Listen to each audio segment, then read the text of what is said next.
कर देंगे, जहां सीएम की अध्यक्षता में राज्य उन्नति की चौथी बैठक आयोजित की गई है। करीब 23,890 करोड़ की परियोजनाओं की प्रगति की समीक्षा सीएम कर रहे हैं। प्रोजेक्ट्स में देरी पर सीएम काफी ज्यादा सख्त भी नजर आए। लापरवाही पर 2 कार्मिकों के निलंबन और 1 को नोटिस के निर्देश दिए गए हैं। प्रदेश में एयर कनेक्टिविटी बढ़ाने के लिए नए ग्रीनफील्ड एयरपोर्ट प्रस्ताव भी रखा गया है। जयपुर नॉर्दर्न रिंग रोड और राजस्थान मंडपम प्रोजेक्ट को तय समय में पूरा करने के निर्देश दिए गए हैं। अमृत 2.0 में देरी पर अधिकारियों को फटकार लगाई है। सीएम ने मॉनिटरिंग तेज करने के आदेश दिए हैं। जन परियोजनाओं के त्वरित निस्तारण पर जोर, लापरवाही पर सख्त कार्रवाई की गई है। ज्यादा जानकारी के साथ संवाददाता रोशन इस खबर पर जुड़ चुके हैं। रोशन, क्या क्या आज जो बैठक हुई उसमें क्या क्या अपडेट्स आए हैं? जी बिल्कुल, देखिए आज मुख्यमंत्री भजनलाल शर्मा जो है वो एक्शन मोड के अंदर नजर आए। राज्य उन्नति से जुड़े हुए विभिन्न जो प्रोजेक्ट्स हैं, परियोजनाएं हैं, उनको लेकर समीक्षा बैठक की गई है, जिसमें मुख्य सचिव श्रीनिवास से लेकर तमाम जो अधिकारी, तमाम जिला कलेक्टर्स, विभागों के जो एसीएस है, वो तमाम अधिकारी इस बैठक के अंदर मौजूद रहे। एक एक प्रोजेक्ट्स की जो है वो बड़ी बारीकी से जो है वो समीक्षा की गई, करीब जिसके अंदर 23,890 करोड़ रुपए के विकास कार्यों और परियोजनाओं की कहा जा सकता है कि समीक्षा इसमें की गई है। मुख्यमंत्री भजनलाल शर्मा ने प्रोजेक्ट्स में देरी को लेकर जो है अधिकारियों को फटकार लगाई है। साथ ही कहा है कि इसमें अफसरों की जो है व्यक्तिगत जिम्मेदारी तय होगी। अगर कोई प्रोजेक्ट डिले होता है तो उसके अंदर इसी के साथ साथ में लापरवाह बरतने वाले 2 कार्मिकों को जो है वो निलंबन किया गया इस बैठक के बाद में। तो यानी कहा जा सकता है कि इस बैठक के बाद में जो है विभागों में भी जो है वो एक्शन देखने को मिला है। जिस तरीके से 2 कार्मिकों को निलंबित किया गया और 1 कार्मिक को जो है वो नोटिस दिए गए। तो ऐसे में कहा जा सकता है कि जो पूरा सरकारी जो सिस्टम जो है वो एक्शन मोड के अंदर नजर आ रहा है। इसी के साथ साथ में प्रदेश में एयर कनेक्टिविटी बढ़ाए जाने को लेकर ग्रीनफील्ड एयरपोर्ट जो प्रस्तावित है, कोटा कहा जा सकता है कि उसको लेकर इसमें जो है वो समीक्षा जो बैठक की गई है। साथ ही साथ जयपुर की जो नॉर्दर्न रिंग रोड और राजस्थान मंडपम जो प्रोजेक्ट है, इसको लेकर विस्तृत जो है समीक्षा की गई है। किस तरीके से जो है कि ये काम जो है वो धरातल के ऊपर दिखे और एक जो तय डेडलाइन जो की गई है वो सुनिश्चित हो, इस तरीके से जो है इस पूरी बैठक के अंदर जो है वो मंथन किया गया है। साथ ही साथ अमृत 2.0 में कहा जा सकता है कि जो देरी हुई है उसको लेकर अधिकारियों को कहा जा सकता है कि फटकार भी लगाई गई है। मॉनिटरिंग तेज करने के जो है वो डीएलबी विभाग को निर्देश दिए गए हैं। साथ ही साथ जन प्रतिवेदनाएं, देखिए लगातार मुख्यमंत्री 181 जो संपर्क पोर्टल है उसके ऊपर जाते हैं, अधिकारियों की ड्यूटी लगाई गई है कि जो जनता से जुड़ी हुई शिकायतें हैं, चाहे सड़क की मरम्मत हो या फिर पेयजल संबंधी हो या विद्युत जल संबंधी जो शिकायतें हो, वो तय समय के अंदर, तय डेडलाइन के अंदर जो है उनके अंदर अधिकारी मौके के ऊपर जाए, उन शिकायतों को जो समाधान हो उसके ऊपर जो है वो जोर दिया गया है। और मुख्यमंत्री ने इस बैठक के अंदर स्पष्ट कहा है कि लापरवाही पर जो है वो अधिकारियों को किसी भी सूरत के अंदर नहीं बख्शा जाएगा। उन अधिकारियों की जिम्मेदारी तय की जाएगी। अधिकारी अगर काम करने में कोई देरी होती है, किसी वजह से अगर काम डिले होता है, तो उसमें अधिकारियों की जवाबदेही जो है वो होगी। इस तरीके से टालम टोल और कहा जा सकता है कि जनता को जो परेशान बेवजह अगर किया जाता है तो उसके लिए अधिकारी जिम्मेदार होंगे। और उसके बाद में देखिए आज बैठक के बाद में 2 जो कार्मिक हैं उन्हें निलंबित किया गया। तो यानी कहा जा सकता है सरकार ने एक स्पष्ट मैसेज देने का जो है वो प्रयास किया है कि इस तरीके से लापरवाही बरतने वाले अधिकारियों को किसी भी सूरत में नहीं बख्शा जाएगा। ठीक है रोशन, बहुत शुक्रिया तमाम जानकारी देने के लिए। अखबार से भी बड़ी खबर बता दें, अवैध मादक पदार्थ के खिलाफ पुलिस की कार्रवाई हुई है। स्मैक की तस्करी करते एक तस्कर गिरफ्तार कर लिया गया। गश्त के दरमियान अकलेरा थाना पुलिस की कार्रवाई हुई है। 10 ग्राम स्मैक, 124 ग्राम रासायनिक पदार्थ जब्त कर लिए गए हैं। 60,500 रुपए नगद और 1 मोबाइल भी जब्त किया गया है। गिरफ्तार तस्कर राजूलाल तंवर महुआ खो गांव का रहने वाला है।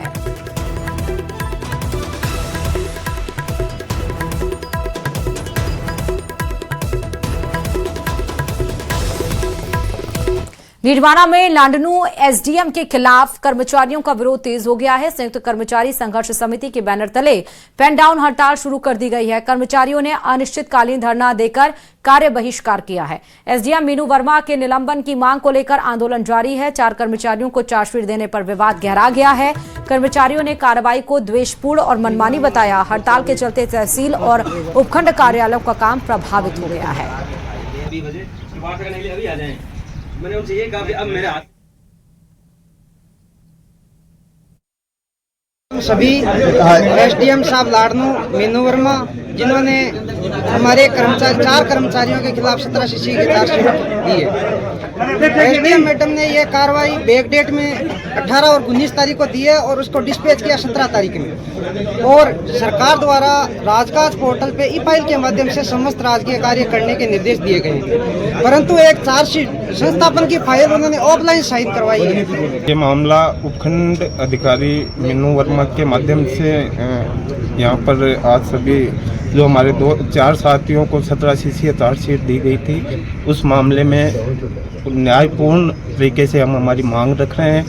क्योंकि हमारे एक कर्मचारी दोषी हो सकता है किसी की कमी हो, पर उसके लिए एक विधिक प्रक्रिया का पालन किया जाना चाहिए, जो कि मीनू वर्मा उपखंड अधिकारी लाडनू द्वारा नहीं की गई। जैसे मोदी ने बताया कि मीनू वर्मा के द्वारा जो कृत्य किया गया है बिल्कुल अन्यायपूर्ण है। हम 4 साथियों को अपने बचाव के लिए ये चार्जशीट दी गई है, जिसका हम पिछले सोमवार से हम उनसे निवेदन कर रहे हैं कि हमारा ज्ञापन ले लीजिए, मगर वो हमें रोज चक्कर कटवा रही है। इसी कारण हमने मजबूर होकर के आज यहाँ सभी भाइयों को करके चला। इस बीच बड़ी खबर आपको बता दें, 10,000 का इनामी बदमाश गिरफ्तार कर लिया गया है। लोन दिलाने के नाम पर आरोपी ठगी करता था। पुलिस ने सांवर सिंह रावत को गिरफ्तार किया है। आरोपी पर पहले भी ठगी के मुकदमे दर्ज हुए हैं। पुलिस ने नसीराबाद भवानी खेड़ा निवासी सांवर सिंह रावत को गिरफ्तार किया। आरोपी पर पहले भी ठगी के मुकदमे दर्ज हैं। इस गैंग के 5 सदस्यों को पहले भी गिरफ्तार किया जा चुका है।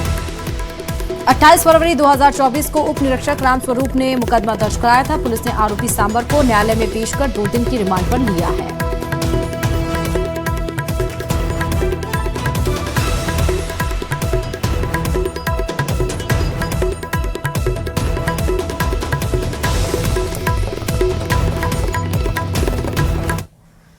टोंक में आज जिला अभिभाषक संघ के नेतृत्व में वकीलों ने एसीजीएम 1 कोर्ट के बाहर जबरदस्त हंगामा और नारेबाजी की।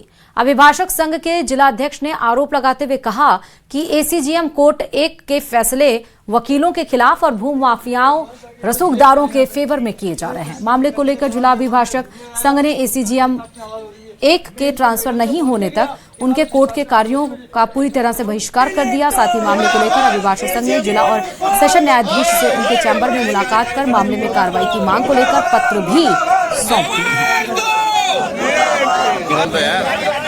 हमारे वकीलों में लगातार एक रोष है कि एसीजीएम 1 मैडम जो निधि शर्मा हैं वो वकीलों के खिलाफ फैसले कर रही है और इसमें जो यहाँ शहर के भूमाफिया या फिर जो रसूखदार लोग हैं उनके फेवर में फैसले कर रही है और कार्य को प्रभावित कर रही है।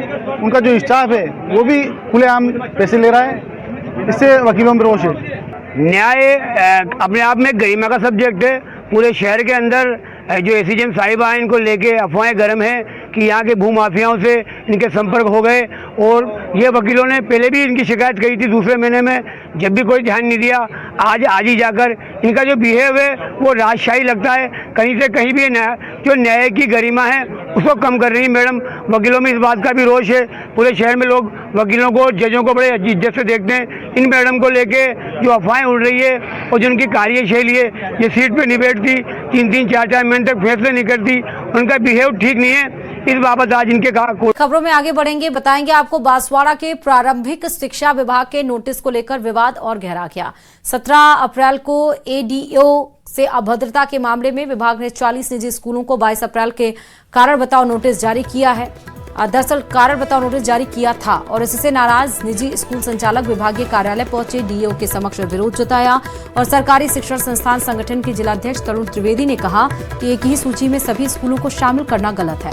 इससे निर्दोष संस्थानों की छवि खराब हो रही है। संचालकों की आपत्ति के बाद विभाग ने संशोधित आदेश जारी कर 40 में से 24 स्कूलों के नाम सूची से हटा दिए, जबकि शेष पर कार्रवाई जारी रखी गई है। बैठक के दरमियान संचालकों ने आरटीई और मान्यता से जुड़े कार्यों में लेन देन के आरोप भी लगाए हैं। डीईओ ने मामले की जांच कराने का आश्वासन दिया है। वहीं कुछ संचालकों ने फोन कर मीटिंग के बहाने बुलाने का भी आरोप लगाया है और लिखित स्पष्टीकरण सौंपा और इस दरमियान संगठन के कई पदाधिकारी मौजूद रहे।